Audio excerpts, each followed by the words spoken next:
this is Jody with Get Your Face Out There on Air, and today I have in the house Tim S. Marshall, and he's going to talk to us a little bit about breaking fear.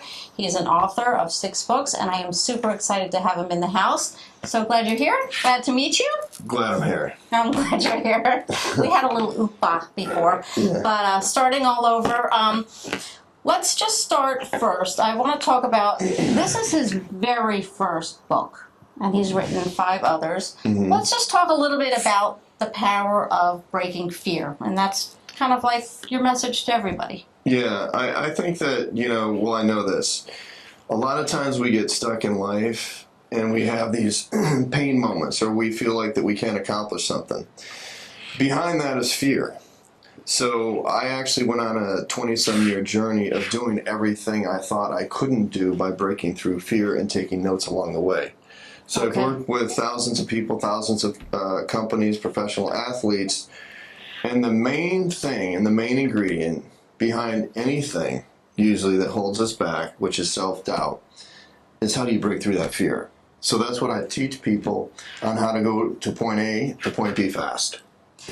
And also, now fear comes in different styles. Like sometimes you have fear because you just really feel like you can't do it. But then others have fear that, what if I do it and I become bigger than I hoped?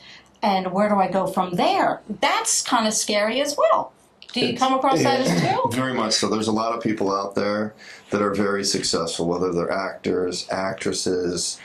Somebody that's achieved a lot, they almost feel like they're not good enough. Yes. They have this empty feeling. So that what they try to do is try to leapfrog it. And they never find that true moment of peace and happiness. And the power of breaking fear is about understanding that it's not about being great and comparing yourself to others. It's about that self-fulfillment that you can achieve inside. That's it. And sometimes it's so strong you want to kind of like go around it or under it or above it, but you have to kind of go through it and take it all in, and then that's where you really will evolve. Absolutely. I have it in my book where it's about, we all have walls. Yes. Sometimes our walls are so thick, and the saddest thing is somebody can actually go through their entire life and never break through those walls. There's millions and millions and millions and millions and millions of graves out there where it's like, some people had the best ideas, but they had that infliction inside to break through those walls, which is usually self-doubt, or that fear that, I can't do it, or I can't risk this, or whatever it is. I see somebody else out there, and there's no way I'm going to get They to think where that they are. they're better than them, and nobody's really better than anybody else. No one is. No, Ever. everybody's done this, done that. It's just when you do it yourself, you bring something special to the table, your own uniqueness, and that's what makes you outstanding. And, if you can just get past that fear, which he teaches you some techniques in his books, I think that would help, whether it's your upbringing. I mean, you could find a million excuses why you have that fear. And you kind of teach people how to kind of like separate all of that and push it away so you're absolutely more focused. Yeah, and where it's like, I've been exposed to, we all have personal things in our life that hit us the hardest, Yes. That hurt the most. And, I've been exposed to a lot of people where their stories, I can't even imagine, how they get up in the morning. But the bottom line is that, understanding that today is the moment. You have an opportunity right now, today, to do the very best you can. And if you're uncomfortable about it, then that's a sign that you need to overcome whatever that uncomfortable ability is that's hitting you right in the heart. Right. So no matter what your past experience is, you don't have to label yourself. You don't have to identify yourself as being that past person. You can literally 100% change your life at this very second. Yeah. And that's the secrets behind the book, The Power of Breaking Fear. And, one of the greatest things that we can always do, and I've heard it 1,000 times, and that's one of the first chapters, is awareness. Well, let's become aware. Well, how do you... Yeah, you know what? you say aware because everybody's had these issues or problems. Everybody. But if you wanted to, you told me yours and I told you mine, I wouldn't want to switch places. And even if you had a portion of your life that was really horrific, it doesn't really define who you are as a person. So that people have to really grasp and push aside and move through that. So get to the heart and the root of the matter, and then you can kind of continue on. Yeah, I mean, You know? that's you said it exactly. You know, I've met people that have become billionaires in their 60s. You know, I've met people that are broke that are happy. But whatever it is, it's like defining yourself is something that's going to change on a daily basis. Maybe you didn't sleep too well Right. the night before. Sometimes we call, oh, well, just do it. Well, how do you do it? Right? Or, you know what, you might not have the right attitude, or you got to follow these 4 steps or whatever it is. Understand that our emotions usually define us, right? We can't put logic in emotions, but time defines us. Mm-hmm. You know, and that's why it's so important to do positive actions that you feel are a part of your own legacy. And make it a habit.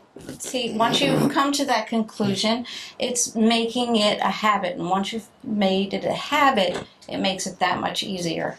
You know, because feelings and emotions, they're fleeting. So move on, go back to where you want to be and what your objective is and what your goals and what your habits are, even if you have to write it down, and just keep doing it routinely. Absolutely. Well, I always look at it too. You don't have to hit a bottom to make a major change. Right. And, you know, if somebody's feeling like they're in a bottom right now, you know, or if they're just under so much pain, if you start building up good things around you, even if somebody's addicted to something, Sure. you know, why does it take a bottom to make a change? Well, if you start increasing your probabilities of success and you start doing more good things, creating better relationships, maybe it's something even in your career, maybe it's being a better parent, being a better son, daughter, whatever it may be. But once you start doing much greater things, you're going to have more to lose. Mm-hmm. That's how you get out of something. That's how you increase your probabilities of not hitting bottoms, and you don't have to hit a bottom, but you can live in happiness. You don't, and that you bring up a very good point. And I always say, you know, we all have our sick days, our bad days, good days, whatever. But if you put on a happy face, you're going to gravitate towards happy people that, even if you're feeling bad, will kind of pull you out of it or say something that'll register with you and lift you out of it. Whereas if you walked around with a frown and you're sad all the time, you're going to attract those negative people, those downers that love to hang out. Mm-hmm. You know, the miserable people just misery loves company, you know, so just fake it until you can get out of it and just keep practicing the habits of doing good and just trying to better yourself daily. Leverage. Leverage is a great word. Okay. So it's even in relationships. If you want to change your life, then be around the people that you want to be like. Yes. You don't have to copy them per se. Right. But you are. You pick up a lot of tips. You're the circle of your influence, right?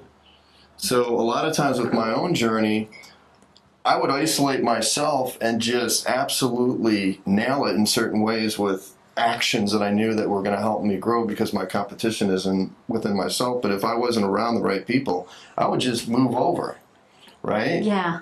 But, you know, and it's the same thing for even building a company. You've got to surround yourself with people that are doers, the people that want to do things. You know? Absolutely. And I'll give you an example, too, where it's like sometimes I go in and speak and I'll say, you know, well, whether it's even like a sales company, and I'll say, how many people in here, if I asked you to make 100 phone calls per day, every single day for 90 days, how many of you are actually going to do it? And usually, I get one hand. And nobody, which is fine, everybody's being honest. And I said, well, what if I told you right now, if you don't do it, you're going to lose everything that you have after 90 days. How many people are going to raise their hand? Everybody. Everybody's going to raise their hand. Yep. So sometimes, like even in acts of war, sometimes all of a sudden we become like a frenzy of doing really good things to build up whatever it is to protect our homeland. But why can't we do that all the time? Absolutely. And Make it a habit. And do it. That's a critical point of just building up resiliency, coping skills, and recognizing your abilities are within here. And when did you realize you had this ability, this knack to, you know, to be who you are, and or you just didn't, and people just kept telling you you're awesome? No, you know, that ain't it. No, I was just, you know what, I was so lost, and I had good parents and bad thoughts when I was a kid, and I was just stuck for years and years and years, and I thought I was the dumbest guy on the planet. Yeah. Until one day I got up and I said, you know what, I need to take on the hardest thing, and I'm not going to stop until I get it, which is getting my college education. And once I got it, that wasn't my graduation. That was just one thing that I received. But I took that same work effort into going out into the business world because I didn't know the difference, because it was so hard to study and get good grades, I just leveraged it over into the business world. So I just worked just as hard, but I learned how to build relationships with strangers. Good. And that just led into teaching people, you know. And it snowballed. And it then snowballed. One book after another. So Yeah. I know you're going to want to get a hold of Tim. So what is the best way that can they call you? Go to your website. TimSMarshall.com. Okay, there you go. Phone number? 954-554-5800. Super. This is out of 6. Go pick up this one. It's a great book to read. You'll learn a lot. And I thank you for joining me today. Until next time, everybody, take care of yourself. There's only one you. Bye.